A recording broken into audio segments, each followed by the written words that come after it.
Welcome back, college baseball central fans. Got a special treat here for you. Iowa pitching coach Sean McGrath. Sean, thanks for joining us. Yeah, thanks for having me. Let's go ahead and jump right into it. You played ball at Lafayette College in the Patriot League. Kind of talk us through kind of how your recruiting went in that aspect and how it kind of differs from Iowa's recruiting.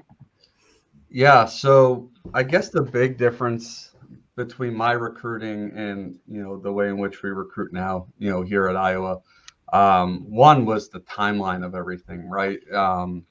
Back in 2006, 2007, to commit at some point in your junior year was fairly normal. And I wound up committing the summer of my junior year going into senior year. And so I would just say from a time standpoint, I was probably a year older than the guys we recruit now, on average. But the other thing that was really different was the academic piece that comes along with the Patriot League. Going through my recruiting process, the game told me I was going to have to go the academic route if I wanted to play Division I baseball. And so I was looking at Ivy Leagues, Patriot Leagues, some of the better academic institutions in the country. And I wound up with a really phenomenal situation at Lafayette. And I guess the real big difference is like the waiting on grades and having to take the SAT too, and some of those other things that we don't have to go through here at Iowa. But other than that, I really enjoyed my recruiting process. There's a lot of Division I schools in that tri-state area. I was from New Jersey, and so got seen by a lot of different colleges, and thought I found the right fit for me. That's kind of a humble brag that you were a little bit of a nerd back in the day. Oh, I'm still a big nerd. Yeah, that doesn't change. That's where my brain goes at all times. You almost have to be a pitching coach in today's game with all the labs and the analytics that nobody had heard of 10 years ago. Yeah, for sure. And I think we do a really nice job of leveraging that. And especially when it comes to development and game planning, I think we do a really good job taking data and making it actionable. As we prepare our players to get better and compete, and then as we approach a weekend or a midweek game, it's definitely a huge part of what we do, kind of daily at this point. Prior to your stint with Iowa, or start of your career with Iowa here, you were with the Seattle Mariners organization. What was kind of the draw to go from that professional game where you're dealing with guys who are getting paid an annual contract to be there to now come down to the college ranks and kind of examine how you're able to do there? Yeah, I think the big thing for me was that I was never pro ball or college. I just want an opportunity to win and for my family to enjoy their experience. And throughout my time with the Seattle Mariners, there were other colleges that I called and wanted to know my interest, and I wasn't so interested. I wasn't in a rush to do, make the next move per se. However, when Robin Lund called me, Robin and I developed a little bit of a relationship over, a course of 4, 5, 6 years. I knew of their infrastructure. I knew of the systems involved that were in place specifically on the pitching development side.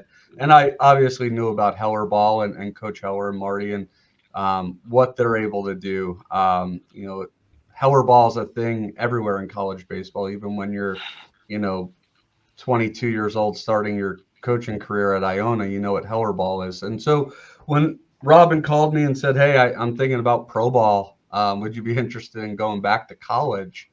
I said, yeah, if you're talking about Iowa, I'd definitely love to hear it out and, come visit and do that sort of thing. And here we are. It's a great place to be. It's a great place to, raise a family, and Iowa City's awesome. So. Is there any kind of tech that you've stolen from your minor league days that you've implemented at Iowa, or what kind of infrastructure was in place that you kind of could just come in and work with? There was no hey, I brought this with me. There were, like I said, really incredible systems in place here on the pitching development side. which you guys probably know about our managers program. And within that is a group of student analysts that are really just rock stars. There's future GMs in there, nearly all of them will work in the front office someday.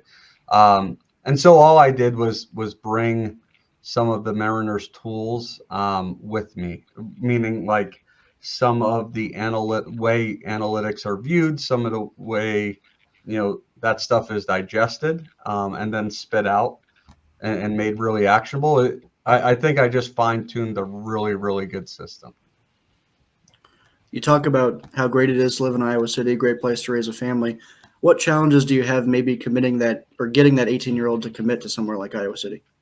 I think the big challenge is, outside of the Midwest, the cold weather is really scary, right? And Midwest baseball, it is such a scary thing because you're going to be indoors, you're going to do this, you're going to do that. You're not going to be outside all the time. You're going to be practicing in our indoor facility, and we're going to have to get creative with how we do things. And I think that would be the biggest challenge, along with like the general stigma. SEC, ACC is so much better. That type of thing. We're going to fight that constantly. But I think what kids are starting to realize is that their personal growth and development is probably way more important than the geography behind their decision. And so I think those that are wanting to be really involved in people, like with really good people, and to have a really good development process, those guys are starting to choose us a little bit more often. And we're really grateful for, each and every recruit that says they want to be a Hawkeye. And like I said, when they come here and they get to sit down with Coach Heller and learn about our, development path and our plan for them, to make them the best version of themselves, they're starting to choose Iowa, at a pretty good clip. And it's something we're really excited about. Yeah, this team does kind of feel Big Ten heavy when you look up and down their roster. A ton from Iowa, a ton from Minnesota. Is that kind of by design, or that you find that these are kind of more gritty players, or is it just kind of the way it worked out? I think it's the way it works out because of our recruiting footprint. Coach Sutherland, Marty, and Coach Heller have such a stronghold here in the Midwest, specifically in our state, right? We got to dominate the state of Iowa. And then we really got to do a good job in the Midwest, in that Big Ten footprint. And that's where you're going to see most of our recruits come from. Would it be nice to get some guys from some different areas? Of course. To diversify your roster is always a really good thing. But we know our footprint. We know where we're strongest in recruiting, and we've got some pretty good pipelines going, and we're going to continue to have them, kind of be the gist of our roster each and every year. In Round Rock last year, Coach Heller kind of talked about how he wished the season started a little later to give those northern teams a little bit of a chance to play some more home games and kind of have an even playing field overall. Is that something you kind of agree with? Obviously, he's your boss, but what are your thoughts on kind of that principle? I do. I think there's a low-hanging fruit for college baseball to kind of take the main stage if we moved it back a little bit. I think there's a period of time in the summer where Major League Baseball is still within their long 162-game season, and the NBA playoffs are done, the NHL playoffs are done, and could kind of be the main show in town. And with that being said, right, it's really wonderful when we get to go down and play Ole Miss weekend 3. What if weekend 3 they were coming to Iowa City, right? There's RPI implications. There's a home field advantage to it, and it certainly would level the playing field. But more than that, I think our game has grown so much thanks to guys like you, and shoot, what can we do if we had the spotlight there for a month of the summer? I think it would be really exciting for everybody, and you'd see more exposure to our regionals and our super regionals, and I think those are all positives. You mentioned going to Ole Miss on week 3. I mean, if you look up and down the Iowa schedule, I mean, y'all are on a really long road trip to open the season. Walk us through kind of the mental toughness of what it takes to be on the road for that long, because we've seen it in other sports where teams kind of crumble. Yeah, it's a challenge. It's a challenge to, get on a flight Wednesday night, get on a flight again late Sunday night and go to a couple days worth of classes and do it all over again for 4 straight weeks. It's a lot on our guys. We ask a lot of our guys to go and do that, but they're so ready for the challenge by the time it comes. Coach Heller prepares his players as good as any head ball coach I've ever been around, and so these guys are battle tested before that day even comes. And shoot, the first 2 weekends, it's just an excitement to be outdoors. That kind of carries you through, the first 2 weeks of travel. By weeks 3 and 4, it gets a little bit tough.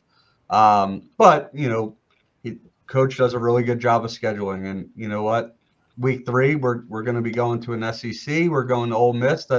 That's something our boys could get fired up about. And again, I think it's a combination of things, but yeah, there's some mental fortitude in there, some mental toughness that our players need to have just to be able to survive that and come out of that, 4-week stretch a better version of themselves and a better version of us as a team. Comparing your time in minor league ball to college, I think there's kind of almost a narrative where minor league guys are going out there and they only care about their own stats. Might be great to win a few games along the way, but they don't want to be taken out of a game. They don't want to focus on what's better for the team necessarily. Maybe it's all about themselves. Is that kind of true? And how does that really compare to a college team when they're really operating at their best? It's funny you asked that. I heard that a lot too going into the professional game. And there is a little bit of a selfishness there, right? Like George Kirby gets promoted to the big leagues after 5 AA starts.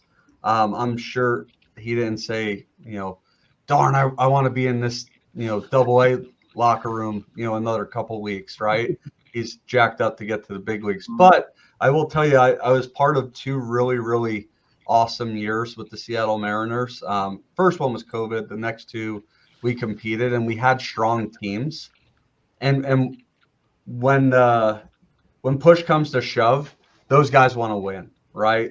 Maybe not in, some random game in July, right? But when they're in the race at the end of the first half or at the end of the second half, it's all about the win. And it's funny to see guys go and rally together and kind of fight for a common cause, and that selfishness goes away, quote unquote selfishness.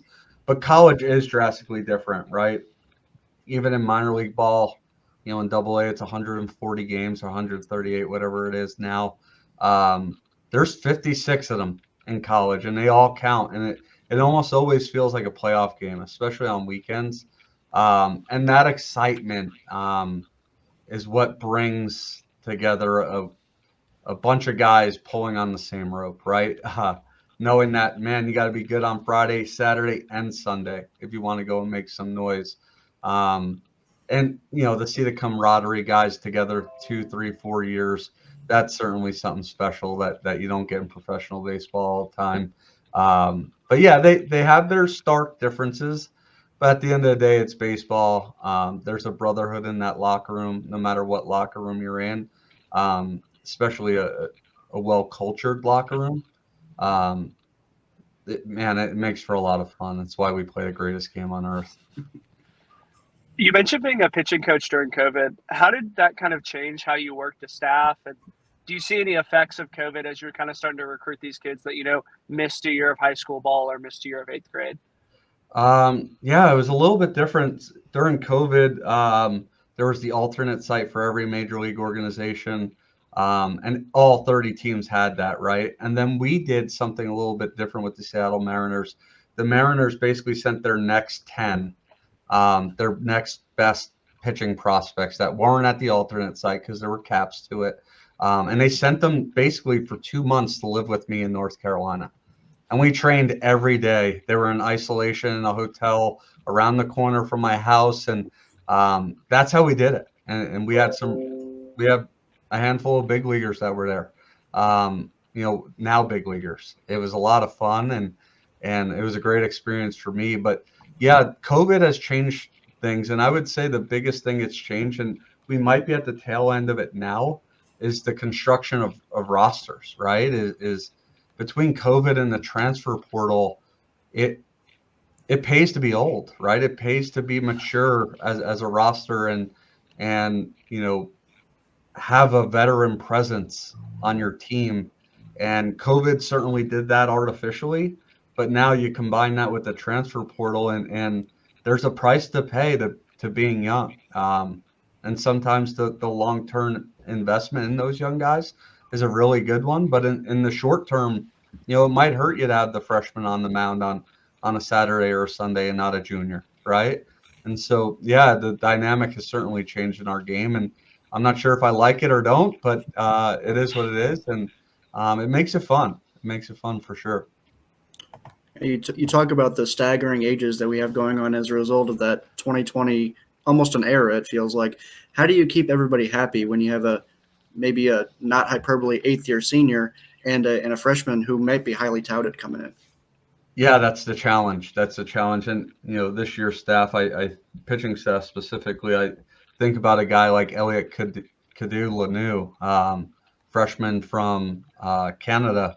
Wonderful, wonderfully talented kid, and he's going to be a terrific Hawkeye.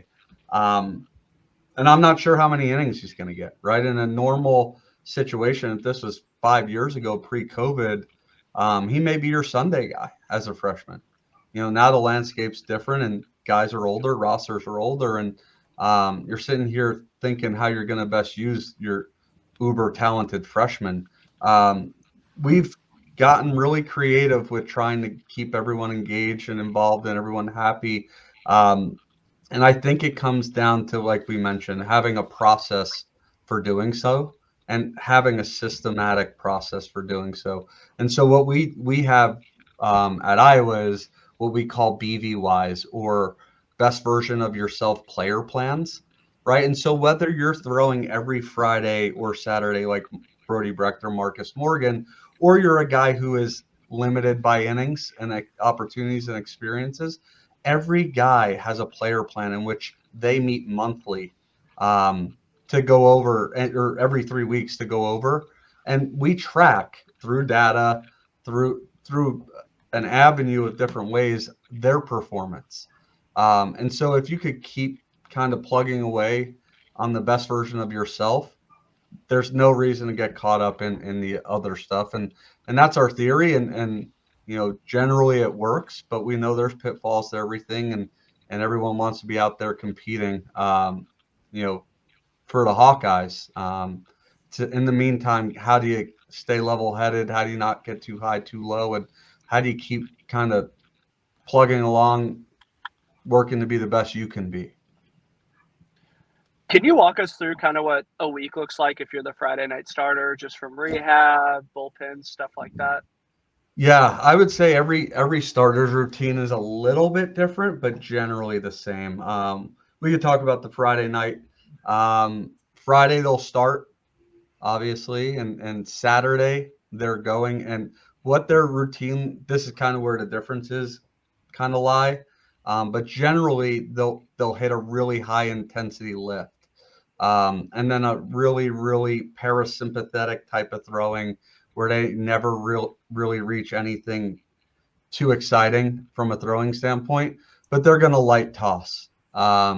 Sunday is generally a little bit more of an high intensity throwing, nothing really crazy. Monday is an off day for our guys. Especially our Friday night guy, that's the day he will be no throw. Tuesday, he will throw a bullpen. That day, he will also get another high intensity lift.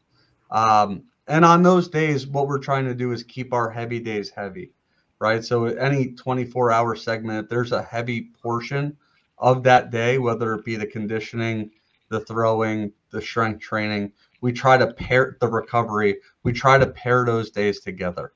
And so what we try to do is, again, recover for those high days so we can maximize those high days.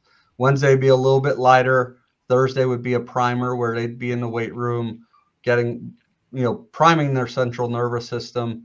The throwing would be, pretty strong, some intensity there. And then Friday they're getting on the mound competing again. But it's a monotonous cycle of doing the same thing over and over. And that's the importance of a routine, right? when you talk about the cycle of a pitcher and especially that Friday night guy where he's going to be the bell cow of the staff, I think of guys like Zach Greinke and Clayton Kershaw who are really, really weird in the way that they do things and will do that every time that they go out on the mound for a decade plus. In your experience with minor league and now college, at what age do they kind of develop those quirks and does Brody Brecht have anything weird? Yeah, it comes at a different time for everybody. But I will say everyone has their own something. I remember, George is about George Kirby. I'm talking about. I had him at Elon for 2 years and then 3 years in the Mariners system. George is all types of quirky, and but he's really low maintenance, and so he doesn't need a ton of maintenance on the delivery or on the body, and he just goes in and gets his work done. There's other guys you can't talk to on start day. You talk about a guy like Brody Brecht. Brody Brecht is full of quirks. He is very routine oriented, and I wouldn't say it's like a timing thing, but more like, hey, I've done this every Monday. I need to do it. And there is a little bit of a dependence on the routine, but he's learned to be a little bit more flexible as he went through a year of starting.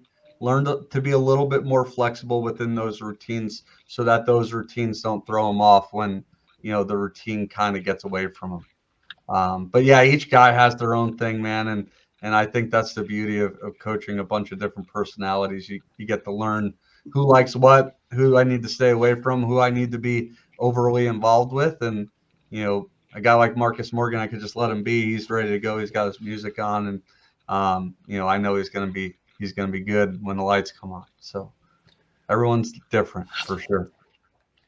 When you kind of get in a fall workout, do you get your guys into a routine or do you find yourself kind of mixing up the weights to kind of keep it fun?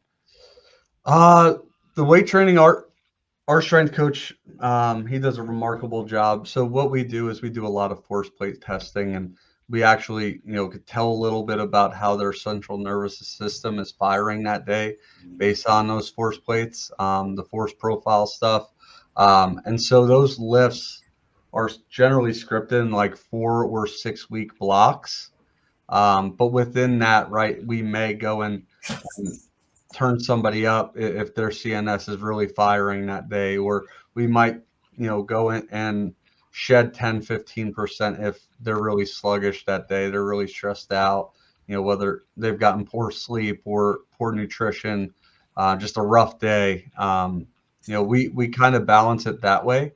And again, we are very much data driven. I know a lot of people say that, and it's this really awesome buzzword nowadays, but I think we are about as robust as it gets in the college game, with utilizing data to make really, evidence-based decisions. What was kind of your biggest lesson learned after last year? And, not that anything went great or poorly, but just what have you kind of taken from last year and how is it going to impact what you do this year? I think our biggest thing last year, and I will talk more holistically, I think we were a little bit short on depth, on like pitching depth. And so we really decided we needed to address that again within the transfer portal. And we brought in some really, really wonderful arms, some guys who needed a breath of fresh air, or some guys who needed a second chance at a place that's going to develop a little bit differently. And so we feel like we've addressed that. We feel like we have the depth to be really solid this year. Some guys you don't know about yet. Some guys you will know about here soon.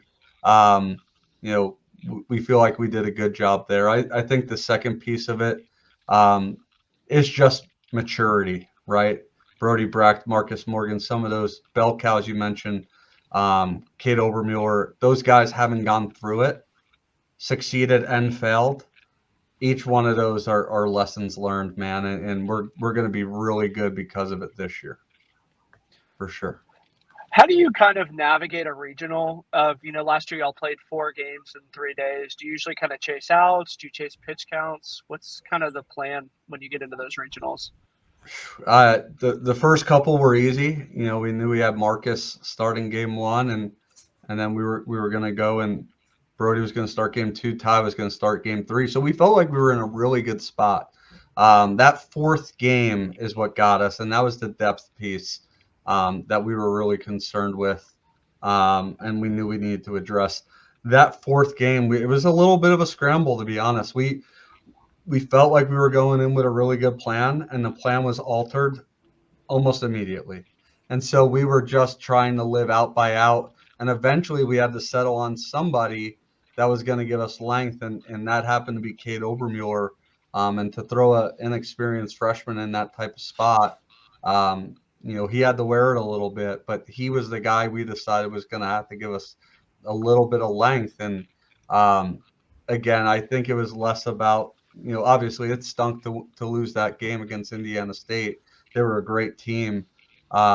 It's more about what that did for our team and for Cade and for those guys for this year, knowing that, hey, all the general rules about pitching and usage and rest days and things like that are kind of out the window when you get to that regional play. You're going to pitch in some roles you've never pitched in, put on the gloves and get out there and let's go to war. It's crazy. When you put a freshman in that kind of position, how much do you weigh, okay, no matter how this goes, we're going to get some good experience versus if it goes really, really poorly, this could mess with him mentally long term? Yeah, for sure. You got to know the freshman you're about to do it with, right? And that's, knowing your personnel is really important when it comes to those type of things. I think for Cade, it was a really great growth opportunity. For Cade, for a guy like Aaron Sabry, some of those freshmen that had to be thrown in some big spots last year. But, like you said, it goes and really fails and we've picked the wrong guy. You don't know, someone might go sideways, never recover from it. We do have a really good peak performance staff here. We have a sports psychologist who works weekly with each and every one of our pitchers. And so we feel like we have some resources to help with some of those things, specifically performance anxiety. But, you definitely have to know the guy you're about to put out there and know if it goes poorly, this guy's going to recover from it. This guy will bounce back. This guy might not. How do you kind of prep for these regionals with three teams that you usually haven't seen? Do you kind of do all the scouting routes before the weekend starts, or are you kind of scrambling when you figure out your next opponent to kind of come up with the scouting report? Yeah, it's a bear. I'd say a little bit of both. There is definitely like a weekly prep, and we get reps at those early, like week 2, or week 1 and 2. We have tournament style, and so we have an opportunity to spend 1 week on 2 or 3 opponents, a couple times throughout the year, and you're preparing for all 3 with your focus on game 1. But all 3 of those reports are written. Your analysts have ran their reports and have given you, their intel prior to the weekend. And then it's just about, I would say more for Marty preparing against pitchers, finding out who's going to start against you, this, that, and the other thing. For me, it's generally the same 9-man lineup, maybe a 10th guy that they utilize a little bit, maybe versus righties versus lefties. And so it doesn't change too much, but that week is a lot. It's a lot of video watching, a lot of, running through numbers and data and trying to figure out who's a good matchup. What if this spot comes up? Who are we going to go to? That type of thing. It makes for a load of fun for sure. Stressed out fun. I definitely lost some hair because of last year's regional. And I hope to lose some more hair this year. In talking about preparation, who's been the hardest team to prepare for in your time at Iowa so far? There's a lot of really good teams. I'd say Maryland's lineup last year was really tough to prepare for because there wasn't really a breath of fresh air. The bottom of their lineup could do damage last year. They were really tough.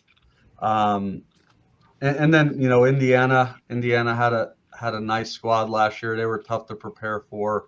But I would say it was Indiana State. Indiana State was, apart from Maryland, who had the firepower to just, hit 2-3 run home runs and you're out of the game. Indiana State, they were pesty. They were gnats. They were not easy outs. There was only one or two guys in there with like real high punch outs. Most of the lineups made really sound swing decisions versus multiple pitch types. And so, yeah, they were probably the hardest last year. But yeah, I would say 1A and 1B, Maryland and Indiana State. What's the game or series you're most looking forward to in 2024? Shoot, the next one, the next game or series for sure. I know it's kind of cliche, but I'm really looking forward to Seton Hall. But I won't Belichick you guys. I think there's some series in there that are more exciting than others. Obviously, the opportunity week 2 to compete against Wichita State, Virginia, and Auburn will be really fun. Week 3's Ole Miss will be awesome. And then you have teams within our league that are always fun. We miss Maryland this year. We miss Indiana. Those are two that are always something to look forward to. But we've got some really tough ones, on the road. And again, every Big Ten series is kind of amplified, magnified for sure, knowing the stakes involved. You certainly hope to leave Oxford completely dry, but if somehow, some way, Ole Miss hits one home run that weekend, how hard is it going to be to look away from that beer shower? No, I will look at it. I will look right at it. It's pretty cool.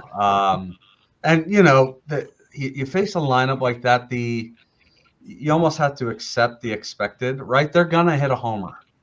We got to get 27 outs 3 days in a row. Someone's gonna hit a blast at some point, right? I have to look at that beer shower. It's one of the core experiences in our game, in our college game, and yeah, I will be peeking out of the dugout for sure. Not looking forward to it, but it's gonna happen. They've got a great lineup. I'm sure they've addressed whatever holes they had last year. It'll be a fun one for sure. What's been your favorite road bar park so far? Professionally, it was Frisco, Texas. The AA affiliate for the Rangers was my favorite. My favorite college ballpark as a player was Army. There's nothing like the campus. And then I would say my favorite ballpark, talked about Mississippi State. That was a great experience. I got to coach there when I was at UMass Lowell. Oklahoma State when I was at Iona. Yeah, just a bunch of really good ones. I can't pick any of the Big Ten ones, except for Iowa City. Dwayne Banks is the best one. But yeah, I'd go college game, probably Mississippi State. Really cool environment. Well, I'm the farthest thing from a Nebraska fan, but I'm looking forward to you guys coming down to Haymarket Park, and that should be a good crowd, and I'll be excited to come watch that couple games of that series. Yeah, I think it's going to be a good one. They did a really good job of reloading. You look at their roster, and they lost some pieces that were really meaningful, and they do a really good job recruiting. And so, to get our guys in that atmosphere will be a really fun one for our guys. A great, kind of test for them. Being on the road in the Big Ten, it's a little bit different than being on the road in the CAA. Especially when you get to go to, Nebraska and Indiana and some of those places. It's a great environment, and our guys will be ready for it this year. But yeah, I do look forward to that one. That's probably the road trip I look forward to most because I've heard a lot about it. Kind of looking back at last year, how difficult was it for Brody Brecht to move on from football, and how has it made him a better baseball player this fall when he's been able to just focus on throwing baseballs? Yeah, I know it stung a little bit. I know he knows it was the right decision for his career and for him to be the best version of himself as a baseball player. But I think football was the first love, right? Like, I think when that guy's done with his 15-year big league career, he's going to want to be an offensive coordinator here for the Hawkeyes. Like, he thinks about like calling plays, running plays all the time, and he can name nearly every football player, like ever. Baseball, he can't. It's hilarious. But he's learning, and we play some games to get him more, thoughtful about other baseball players and things like that. He's funny. But I know it stung him a little bit. I know it's going to yield really great results this year for him to have the opportunity to focus on, an entire fall, which he's never had, on dominating the strike zone, and pitching one pitch at a time and fine tuning the arsenal, both the stuff and the location of it. It's yielded some really great early returns. And so we're really, really excited about that first weekend for him to go out there and kind of show the world what he's worked on, because he looks great right now. And I know he's prepared better than ever, obviously, with the fall with us and, an off season, not being banged up and being fully healthy, ready to go. Who's kind of the most underrated arm coming into this season? One of the more underrated arms in the country is probably Anthony Watts. He's a kickback from Creighton, an Iowa native. Anthony has come in and worked extremely hard. He's been, right now, he's like 92 to 96 with maybe the best slider on the team. I know we have some fantastic sliders, but it's 87 to 90, just an absolute hammer gyro slider. It's almost like Brody's. He just doesn't back it with a 100-mile-an-hour fastball. It's 95, it's not 100, but he's probably the most exciting one. He came in and worked his butt off. We've seen really, really tangible gains to the velocity, to the stuff. He really controls the running game, really floods the zone. And I'm really excited about what he could do for us this year. But there's others. He's just the guy that kind of pops to my head first. As great as it was to watch guys like Ty and Marcus and Brody last year, who really stood out to me in Omaha, especially in that Big Ten tournament, coming out of the bullpen, was Whitlock. Just incredible. Yeah. Unbelievable. It felt like the game was over as soon as he walked in, whether it was the 7th or the 9th inning. How is he going to be used this year, and how dominant can he be? Yeah, Jack is wonderful. He's a really unique weapon for us. He's a really tremendous pitcher who has some really, really unicorn type pitch shapes. So, the slider, the average break on the slider is like 22 inches. So you think about that, it spans more than the width of the plate. And so right-handers have to worry about it starting behind them and then ending up on the outside corner, essentially. Jack can be anything he wants to be. I think we will kind of use him the same way, kind of like a bullpen ace, jack of all trades, no pun intended. But he's really wonderful in a one-inning save opportunity. If it's 6 innings from Brody Brecht or Marcus Morgan, he's got a third of last 3. He's more than capable of getting through the lineup once or twice. And we're just going to use him as a bullpen ace. That's what he is. On other staffs, he'd pitch on Saturdays or Sundays. On our staff, thankfully we've got some real big firepower on the front end.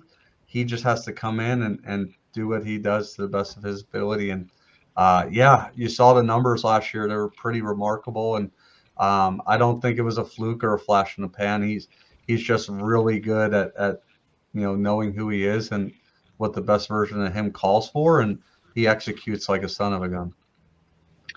Coach, last question. What's kind of the quote of the season for 2024 Iowa? Shoot, guys throw a lot of them out there. I really think it's just about pitching. It's about one pitch at a time. And we say it in Spanish, we say it in English. We talk about it all the time. But when there's expectations, a lot of times there's some external noise. Lane Kiffin calls it rat poison. There's a lot going on around us, the draft with a lot of these guys and meetings and this and that and writing all over. We're trying to stay away from all of it, right? We're trying to live life in the moment, really just go truly one pitch at a time committing to that moment and moving on to the next, not worrying about it. We're gonna put it all out there and see where the cards end up. Thanks again, Coach, for meeting with us. This has been Jake McKeever and Noah Darling with College Baseball Central. Thanks again, Coach. Yeah, no problem. Thanks for having me. It's been a blast.